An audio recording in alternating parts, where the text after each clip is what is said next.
So I messed up the recording and didn't have my mic unmuted. So I just want to make sure I get this done as fast as I possibly can. So this is a 100% AI and 100% difficulty, not difficulty, 100% aggression AI race. A 7 lap race around Okayama Circuit. I believe the 2004 version, the one that's been all reworked. A track in Japan.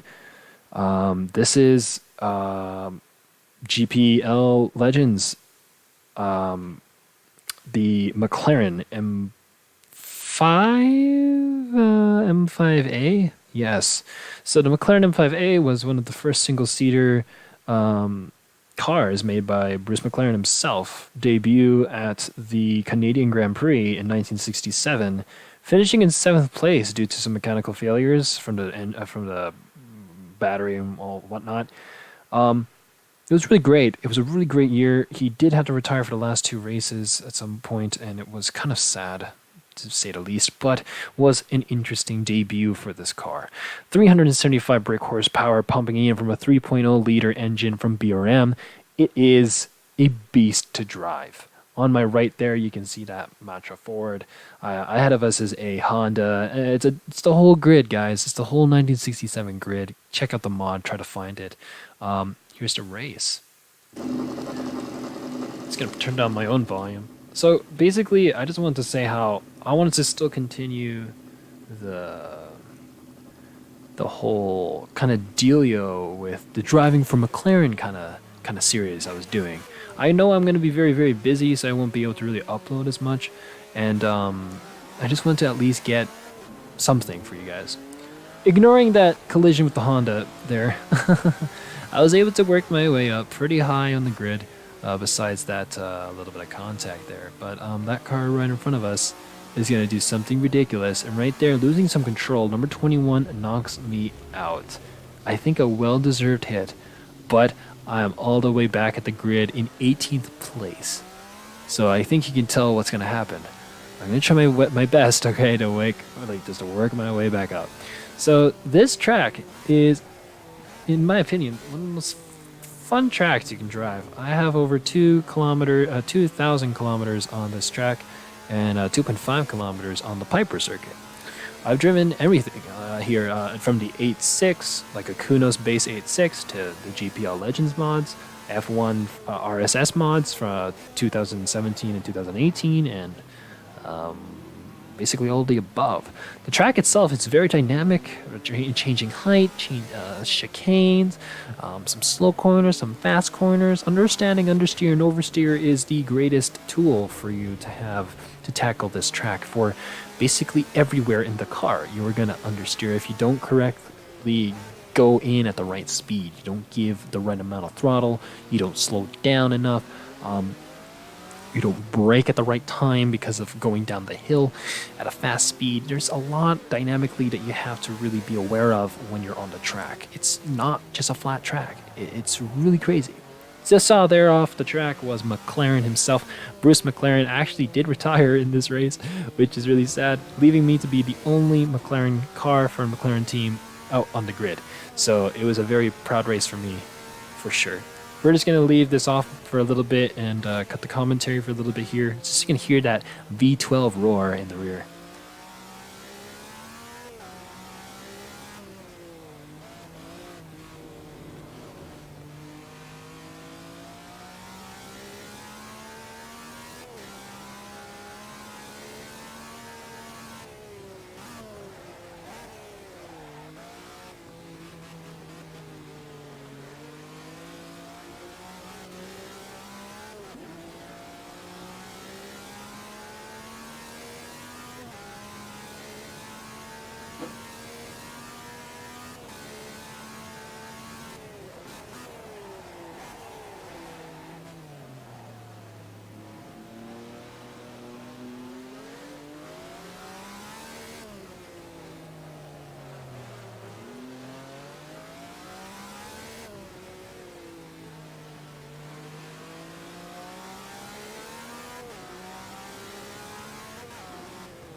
There's just something that I really love about the classic Grand Prix cars.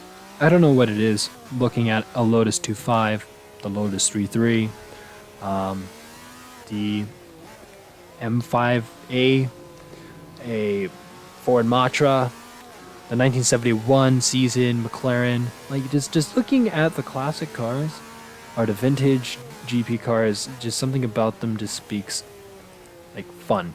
And for sure, the mod really captures that. 375 brake horsepower, naturally aspirated V12. So basically, I can be on the throttle and oversteer, or I can be coasting and have to worry about braking and possibly understeering because of the old vintage 60s tires. The mod itself is just great. This was not supposed to be a mod review, okay? Just talking about the mod a little bit here, though. The mod really captures that. Really captures the personality of each car. Like, you know, that Ford Matra right there was Samantha. I'm driving Jennifer right now. Those two up ahead was Jensen and Claire. You know, like each car is different, handles different, has strengths and weaknesses, and all of the above. It's just such a great mod. In parts of the race, I do commit quite a few racing sins, like understeering, lots of contact. I'm not going to say this is the cleanest race I've ever done, but I gotta say that this is the first race I've ever done with like max aggression and AI difficulty. It's just really insane trying to make a comeback in only 7 laps. Like well, basically 6. Like it's really crazy, especially when you do mess ups like that during the season. And of course, I really did want to drive for McLaren. So this was really truly a gift of the gods, just to be able to drive the car around my favorite track that I have the most experience in. Cough, cough, as much as it doesn't look like it. But I gotta say that it was truly a lot of fun. It really, truly was. Just a little bit about the race, because that's really what I was supposed to talk about. It was truly challenging. You gotta make sure you dynamically know you're inputting the right amount of gas, or like throttle and brake. Like here, I have to make sure I'm throttling, like feathering the throttle here, being very careful slowing down, because like this straight goes up and downhill. So you gotta make sure that you know you do need to brake just a little earlier than you normally would. But if you're being aggressive like me, trying to go for an overtake right now on number 25, still making contact, you gotta push. You gotta push really hard. And in this car, you have to know your limits. You have to know where you stand. These classic cars really truly say that, hey, like, you're human. All right, I'm a machine. I do my job no matter what. Crash or not, I'm still doing my job. Driving, making a sound, moving, right? That's all I have to do. For you as a driver, you have to make sure you are doing everything correct, because if you go beyond the limit and you know you can't handle it, well then, it's over. Really, truly, no car is limiting, right? I think we've seen that before in Initial D with the 8.6 and Hit racing, basically Skylines, Supras, and, you know. But truly, I still think of it that way, that it doesn't matter what car you drive or where you drive it. Really, truly, what matters is that skill, and do you have that skill? And the car really, truly tries to question that of the driver itself, whoever decides to drive it. And I have to say, I really want to experience this in VR. This is one of my most favorite tracks. Finding out later on that you could find Suzuka Circuit later. Didn't know that it was a popular track as well to download.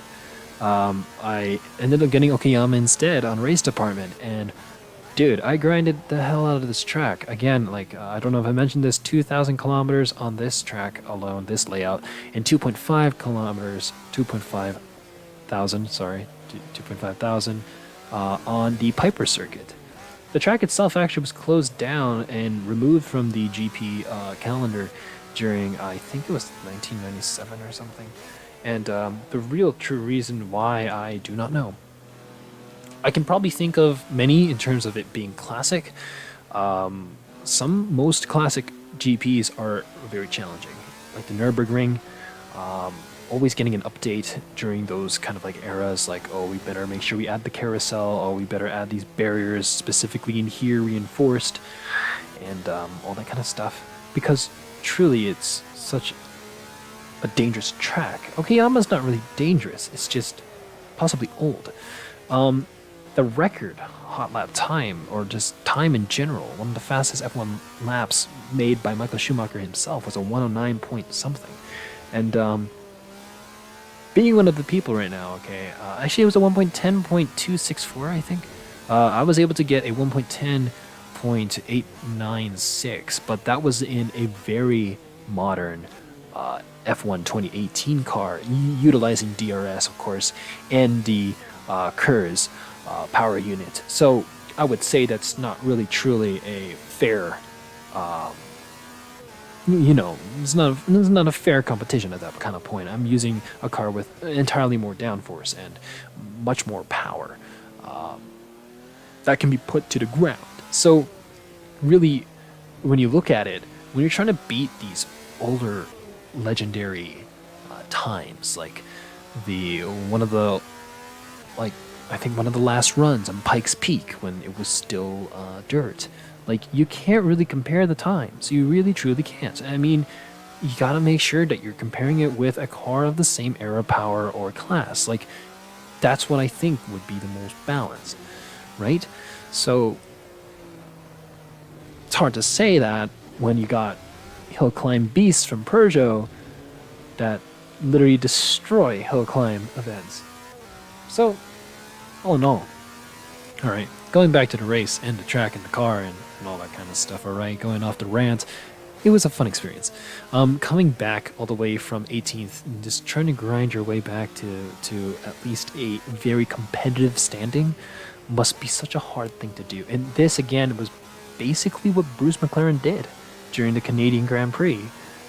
Like, he had to stop early on for mechanical failure with the battery, because he didn't implement, like, there was a component that he didn't implement in the car that caused him to just have to pit. And then later on as well, he had to do it as well, finishing in 8th. So, or in 7th, I think. So it was a very, very crazy race. It really truly was. And the more you think about the era, the tires, the cars, the driver, it is just crazy. It really truly is. Been doing a lot of oval racing in Project Cars 2. None that I finished, of course, and not online. But as you can see here, the understeer, the car has like micro understeering properties. I think lots of classic cars do. And that's the thing that I've never really paid much attention to. And it was in this race alone that I started to pay more attention, that when I'm turning in, let off the throttle. I shouldn't be feathering, I should be just letting off. Because there's just sometimes where I'm not doing anything to go faster. I'm just slowly going wider each second. This is the end of the race, which will mean that this is the end of the commentary. I hope you enjoyed it. You know, kind of sad to cut it short and to cut it the way I did. But yeah, this was a very fun race. I loved the car. I loved the everything about this car. It was such a great car. There's nothing else I gotta say. Hopefully I can continue this series. Hopefully you guys enjoyed the commentary style video. Take care, guys.